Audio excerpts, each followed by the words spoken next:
আচ্ছা, দেখো, তোমাদের আমি একটা প্রায় 12টা মতো প্রশ্ন আমি একটা পেজে লিখে পাঠিয়েছি।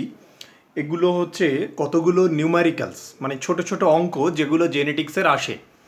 জেনেটিক্স থেকে তোমরা এই ধরনের, এই যে আমি প্রশ্নটা পাঠিয়েছি, এই ধরনের কিন্তু একটা কিংবা দুটো প্রশ্ন সবসময় মাধ্যমিকে থাকবে।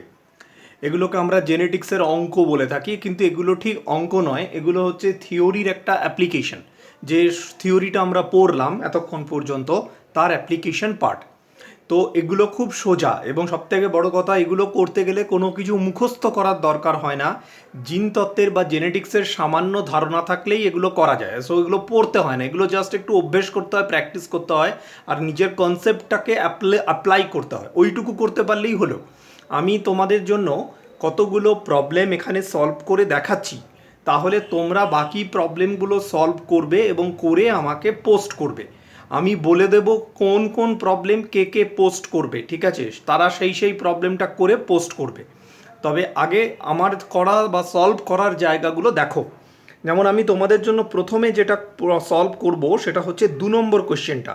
আমার যে কোশ্চেনের সিট, তাতে যে 2 নম্বর প্রশ্ন আছে, সেই প্রশ্নটা আমি একবার পড়ছি। বলেছে দেখো, শঙ্কর লম্বা এবং বিশুদ্ধ লম্বা মটর গাছের মধ্যে ক্রস করানো হলে F1 জনুতে লম্বা মটর গাছের সম্ভাবনা কত, বলে 4টে অপশান দেয়া আছে, তোমাকে রাইট আনসারটা নিতে হবে।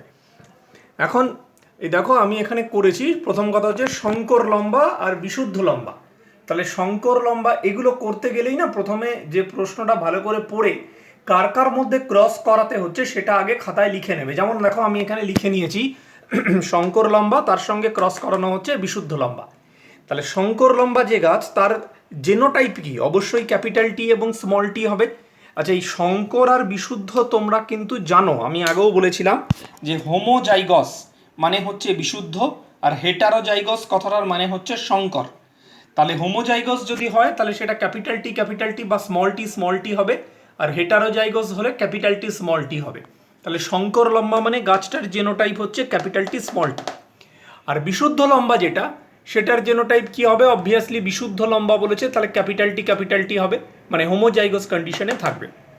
আচ্ছা, এবার এখান থেকে আমি কি কি গ্যামেট পাবো সেটা বের করতে হবে। এই যে ক্যাপিটাল টি স্মল টি, এখান থেকে আমি দুটো গ্যামেট পাবো। ওই গ্যামেট বের করবার সেই এক রকমেরই নিয়ম, যে ক্রোমোজোমের ওপরের অর্ধেক অথবা ক্রোমোজোমের নিচের অর্ধেক। ওপরের অর্ধেক নিলে ক্যাপিটাল টি, নিচের অর্ধেক নিলে স্মল টি। আর এখান থেকে দেখো আমি একটাই গ্যামেট পাবো, কেননা ওপরের অর্ধেক নিলেও ক্যাপিটাল টি, নিচের অর্ধেক নিলেও ক্যাপিটাল টি, সেই জন্য শুধু আমি ক্যাপিটাল টি লিখেছি।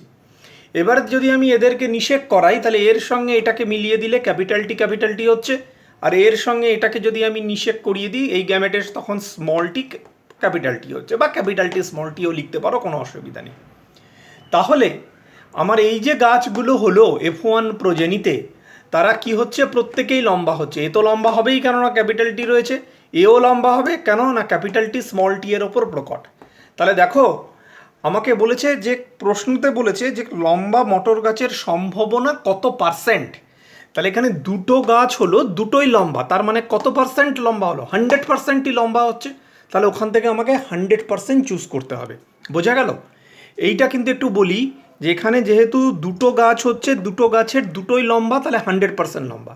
ধরো আমি একটা কেস এলো যে আমি 4টে গাছ পেলাম, 4টে গাছের মধ্যে দুটো লম্বা, বা একটা, 3টে লম্বা, একটা বেঁটে। তাহলে এই বেঁটেটা কত, যদি জিজ্ঞেস করে এই বেঁটে উদ্ভিদটি কত পার্সেন্ট হবে, তখন কি করে বের করব? না, 4টে উদ্ভিদ টোটাল হয়েছে, মানে 4টেতে হচ্ছে 100%, আর একটা তার মধ্যে বেঁটে হয়েছে, তাহলে একটা ইজুকাল টু কত হবে? 25%। তেমনি দুটো যদি বেঁটে হতো, দুটো মানে হচ্ছে 50% বেঁটে। যদি 3টে বেঁটে হতো, তাহলে তখন আমরা বলতাম 75% বেঁটে। বোঝা গেল? যেহেতু 4টে গাছ ইজুকাল টু 100% হচ্ছে, তাহলে দুটো ইজুকাল টু 50, একটা ইজুকাল টু 25%, 3টে ইজুকাল টু 75%। এইভাবেই পার্সেন্টেজগুলো ক্যালকুলেট করা হয়। তো এই অঙ্কটা এখানে শেষ হয়ে গেল। খুব সামান্য অঙ্ক, মানে একটু যদি নলেজের কেউ অ্যাপ্লিকেশন করো তাহলেই হয়ে যাবে।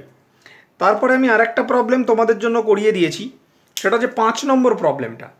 5 নম্বর প্রবলেমটা দেখো কি বলেছে। বলেছে দুটি শঙ্কর কালো গিনিপিগের মধ্যে ক্রস করানো হলে প্রথম অপত্য জনুতে উৎপন্ন শঙ্কর কালো গিনিপিগের পার্সেন্টেজ কত হবে।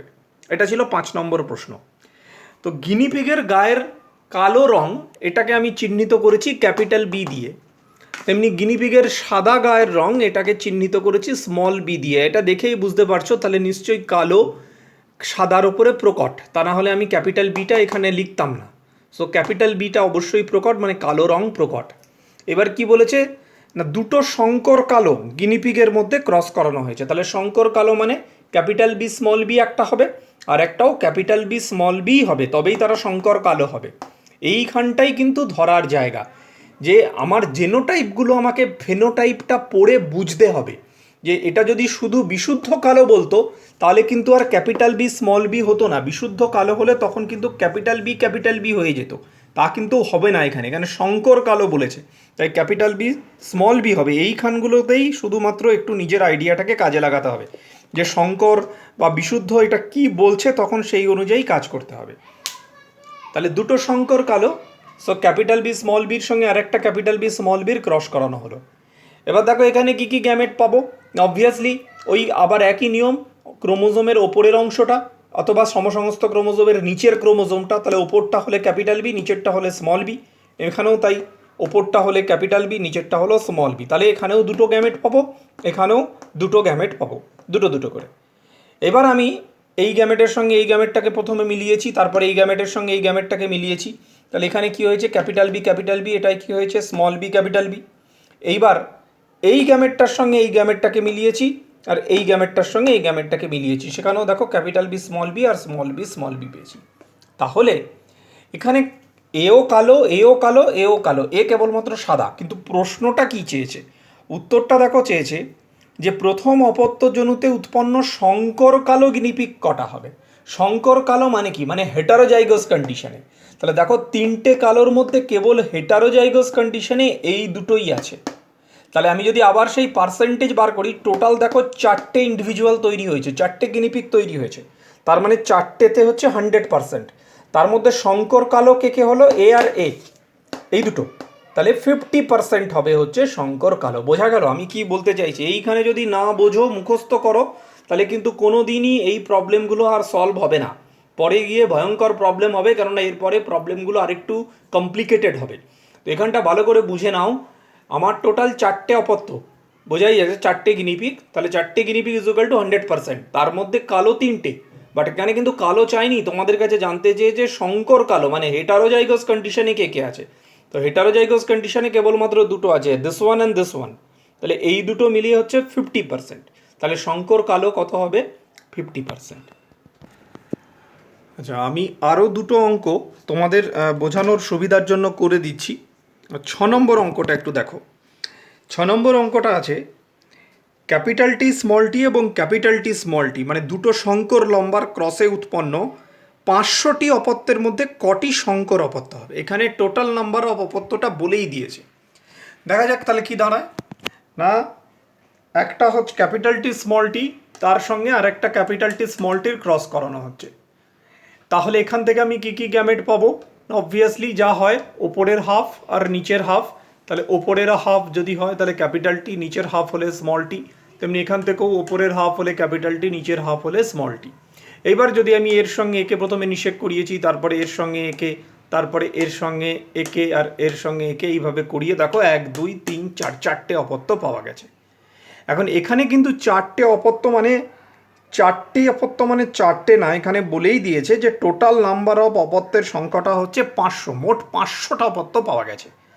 তাহলে তাদের মধ্যে শঙ্কর লম্বা কজন, তাহলে এখানে দেখো শঙ্কর লম্বা দুটো, এই একটা Shankar capital T small tea, এই একটা শঙ্কর।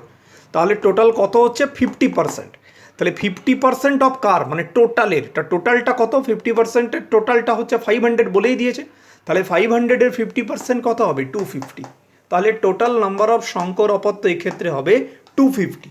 বোঝা গেল? এক্ষেত্রে কিন্তু পার্সেন্টেজটা শুধুমাত্র 50% বলে উত্তর করলে হবে না। কেন না, এখানে টোটাল নাম্বার অফ অপত্য বা টোটাল নাম্বার গাছটা বলেই দিয়েছে 500। তাহলে 500-র 50%, তাহলে কত হবে, তার হাফ 250। তাহলে এইটাই হবে উত্তর। দেখো উত্তরের মধ্যে 250 দেওয়াও আছে।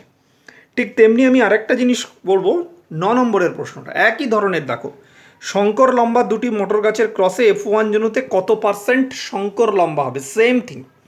এই আগের অঙ্কটা থেকেও এটা করে নেওয়া যেত, একই জিনিস। শঙ্কর লম্বার মধ্যে ক্রস করাও, তো ওই শঙ্কর লম্বা কত হবে, দুটো দুটো শঙ্কর লম্বা হচ্ছে, তার মানে 50%। এর আগেরটাও যা করানো হয়েছিল তাই, কাজে একই অঙ্ক বারবার এসছে। এটা শুধু যেহেতু টোটাল নাম্বার অফ গাছটা বলে দিয়েছিল বলে আনসারটা এইভাবে বার করতে হয়েছিল। এখানে দেখো এই কথাটা খুব ইম্পর্টেন্ট, যদি উত্তরটা তোমাদের এরকম জিজ্ঞেস করতো যে দুটি শঙ্কর লম্বার মধ্যে ক্রস করিয়ে কত পার্সেন্ট বিশুদ্ধ লম্বা হবে, তখন কিন্তু আনসারটা পাল্টে যেত। এই দুটো হচ্ছে শঙ্কর লম্বা, আর বিশুদ্ধ লম্বাকে এ, কেবলমাত্র 25%। তাহলে বিশুদ্ধ লম্বা উত্তর চাইলে কিন্তু তখন আনসারটা কেবলমাত্র 25% হতো। বা যদি বলতো বিশুদ্ধ বেঁটে কত পার্সেন্ট হবে, তখনও আনসারটা কিন্তু কেবলমাত্র 25% হতো। যেহেতু এখানে শঙ্কর লম্বা চেয়েছে, তাই উত্তরটা কিন্তু পাল্টে গেল। এরপরে যদি কারুর কোনো প্রশ্ন বুঝতে অসুবিধা থাকে, তো তারা আমাকে হোয়াটসঅ্যাপ বা কল করে নেবে। আমি এই ভিডিওটা আগে ভালো করে দেখো, আর প্রত্যেকটা অঙ্কই প্রত্যেকে করো খাতায়। আমি যেগুলো করে দিলাম সেগুলোও করবে, প্লাস যেগুলো করলে মানে আমি করিনি সেগুলো এবার তোমরা নিজেরা অ্যাটেম্প্ট নাও, করো। যার যেখানে যে প্রবলেম আসবে সে আমাকে ওই বলবে, স্যার অত নম্বর প্রশ্নটা হচ্ছে না। তো তখন আমি দেখব গ্রুপে হয়তো সেটা যারা করেছে সে যদি পোস্ট করে, তখন সেখান থেকে যদি তোমাদের সলিউশন হয়ে যায় তো ভালো, তা না হলে আমি তো তোমাদের হেল্প করবই। আরও কিছু অঙ্ক আমি পরে দেব, আপাতত এই 4টে অঙ্ক আমার করানো হলো, আর বাকিগুলো তোমরা অ্যাটেম্প্ট করো, তারপরে আমি দিচ্ছি।